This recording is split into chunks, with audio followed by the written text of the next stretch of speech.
Today you're going to see what I learned from an artist who lived from before the Civil War all the way to almost the end of World War II.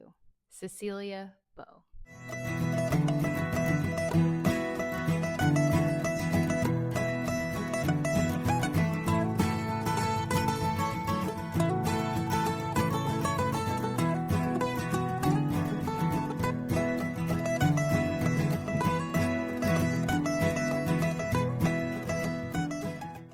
Now, to be honest, when I first discovered Cecilia and I came across this painting of the man with the cat, I just thought, this looks like Sargent. I really like this. She had her own unique style that was still different than him, but similar enough that I just wanted to get to know her a little bit. I'd love to know if she had a diary, because she seemed to have lived through a lot of history and turned down a few marriage proposals. And I'm just curious if at the end of her life, were there any regrets there? I feel like I would regret that. We're going to get to the painting, and I'm going to show you what I learned from her. And I'm going to get this painting ready to take it to an artist who has been a professional for longer than I've been alive. He has been in galleries across the country, has done his own shows, workshops, won a lot of awards, part of a lot of groups like Plein Air Painters of America and others like it. And I've also known him my whole life. This is my dad. He is Phil Stark, and he lives just up the hill from me. We live on the same property. So I get to take my paintings and I can take them up to his studio. I tuck my kids into bed often and take whatever I'm working on up there, and he helps me tear it apart, make it better. And you're going to see him do that with this painting in the next video. So I'm just going to get it all painted out, all ready to go. And then hopefully you can come back and watch me take it to my dad. But let's get into the painting and let's see what you learn from Cecilia, just like me.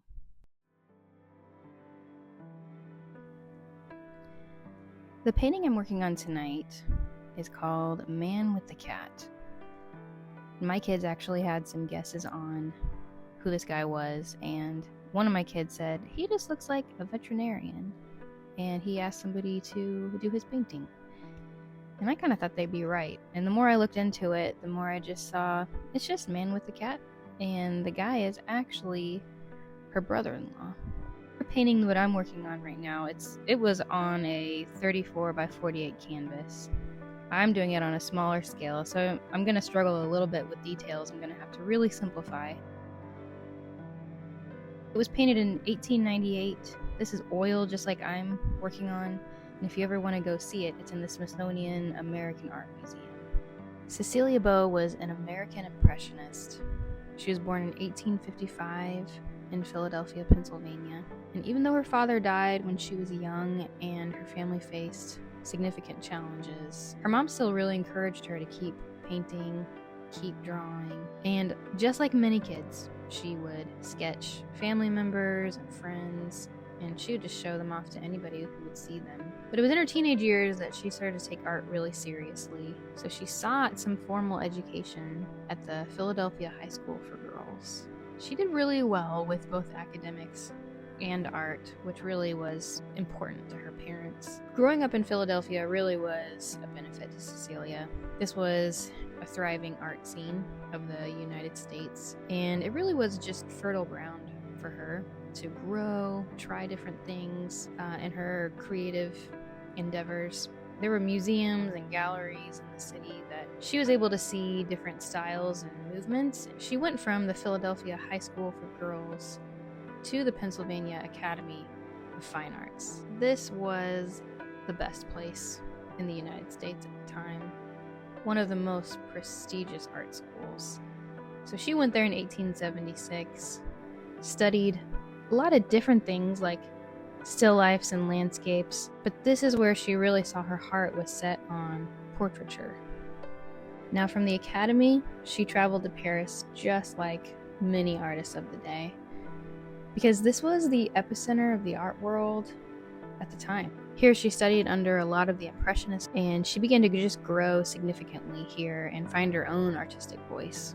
Beaux returned to the States and she established herself as a portrait painter. She captured the essence of her sitters and really made their personalities come through within each painting. She began receiving commissions from politicians, academics, different important people of the day. One thing that's probably notable about her is I think we have a large movement of female artists today just because of the hard work that Beaux put into training and mentoring young women at the time, where it was a lot harder to be an artist, unlike today where you have a lot of successful women artists. So I think she is one of the people that we can look back on and trace her hand in that. She ended up dying in September 1942, and her paintings are hung in museums across the United States, including the Smithsonian and the Metropolitan Museum of Art.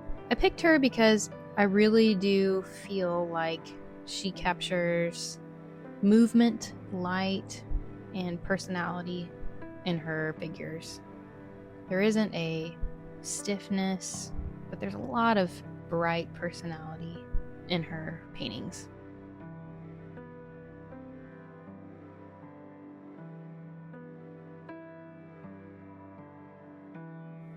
What I've done so far in the painting is put in a basic block-in shape of the body. I'm not thinking so much about proportions and details just yet, although proportions need to come in pretty quickly after this, but I'm not thinking detail, nothing too fine-tuned yet. But I want the basic shape of the body, kind of a thought-out action line of a sitting pose. And then I kind of went back in and I just kind of wiped out the areas that I don't need and did a bit of an outline.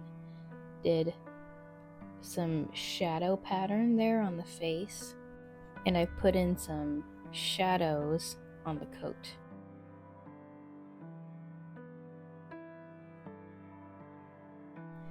It was really important for me to get the shadows dark enough and cool enough so that when I laid down these lights coming from the sun and the window, that the lights would really shine well in the painting and be light enough. And in a minute here, I'm going to be laying down the mid-tone, and I often call it the magical mid-tone because it goes from this painting with a couple values, and then your painting really does magically transform into a 3D just illusion of the eye, which is the cool thing about art, is creating an illusion with paint. And so my dad often talks about it's all about capturing the light, and that mid-tone really makes everything kind of come together nicely.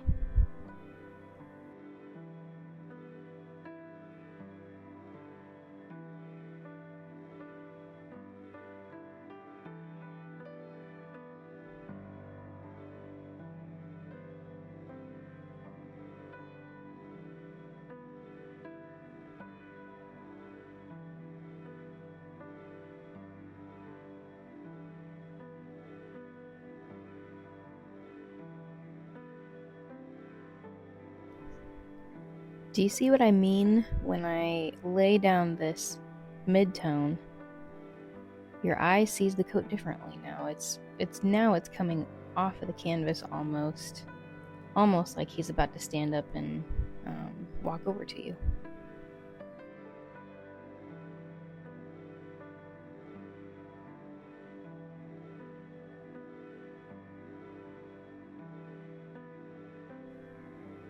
I already have a couple predictions here of what my dad is going to be able to see and help me with.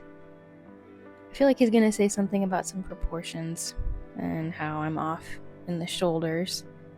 I think he's got some narrow shoulders compared to the painting. And I think there's something about my head that's too wide, I don't really know. Something's off with the head. And I can't remember in this painting if I was going to return to it and try to paint the background a little bit into the head and try to change the proportions there, but I just see some problems there. And I don't love my hand here. I'm still practicing hands and trying to be good at trying to make those softly place wherever the sitter is landing their hand. So those are just a couple guesses so far.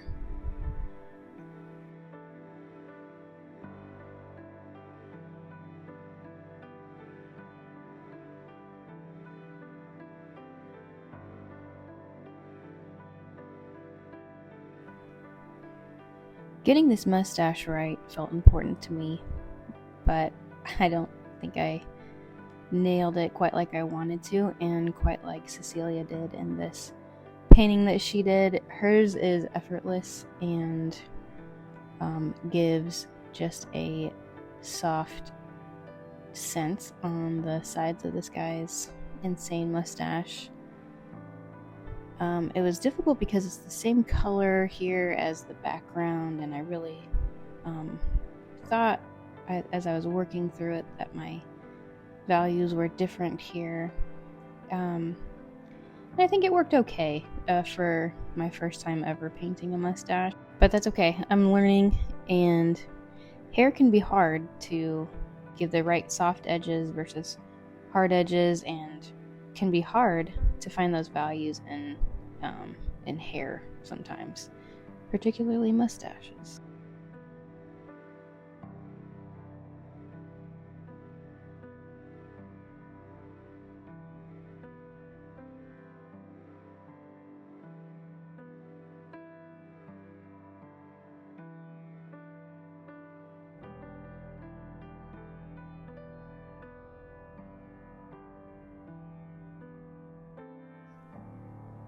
It was about this time when I was painting the cat that I started to get a little discouraged in this part of the painting.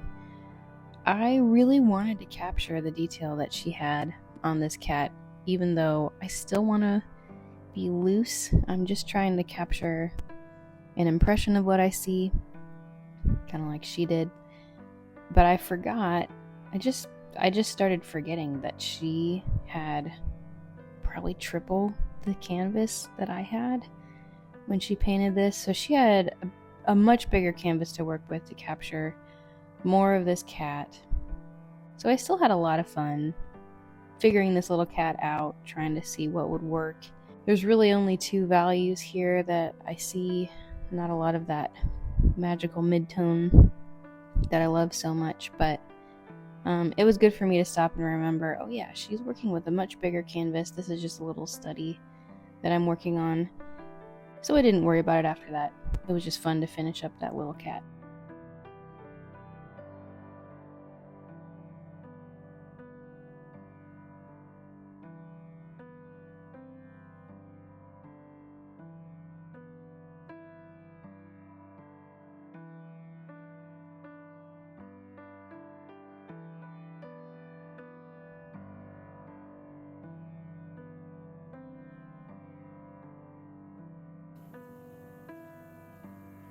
I'm looking at my values and I'm seeing what needs to change.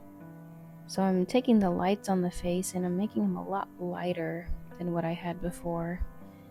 And I remember looking at the jacket thinking, I'm going to come back and I'm going to be doing the same thing, and you'll see me do that. I'm going to go back and change the lights on my jacket, make them a lot brighter. And if you look to the right of his head, there is a spot closer to his hairline just above the forehead as it kind of shifts across the skull line. There's a light casted there, and that's actually not direct sunlight. It's not the light source. It's called reflected light. It's the light that's not coming from the window, but it's bouncing off of something else, a wall or something that he's sitting close to. And that can often be a little bit cooler than direct sunlight.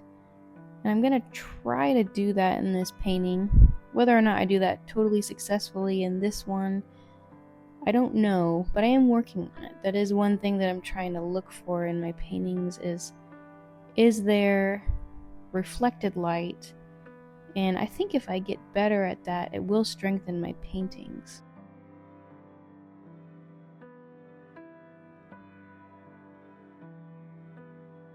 An interesting note here is like a bolt was loose on my easel, and so I kept having to hold my canvas still. It was a little frustrating throughout the whole process.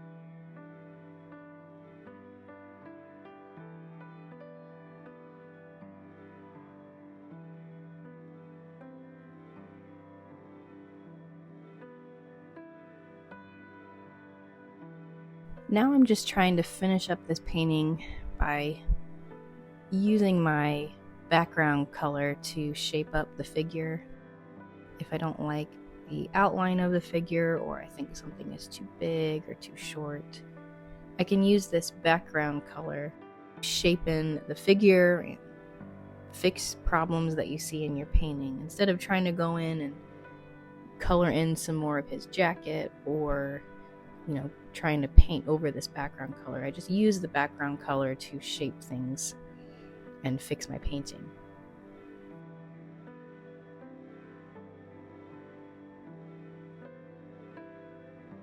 Well, I hope you enjoyed learning with me from Cecilia Beaux. I'm going to take this painting before it gets dry, maybe in the next couple of days, to take it up to my dad and let him paint over it and teach me the mistakes that I made. And I would love for you to come back and watch that video that I'll post really soon of him critiquing it and helping me and giving me some pointers. And I think that would help you in your painting too. He's been painting a long time, and I know that your painting skills will be strengthened also just hearing from him. So please subscribe and like this video if you want to see more of these, and I hope to see you in the next video.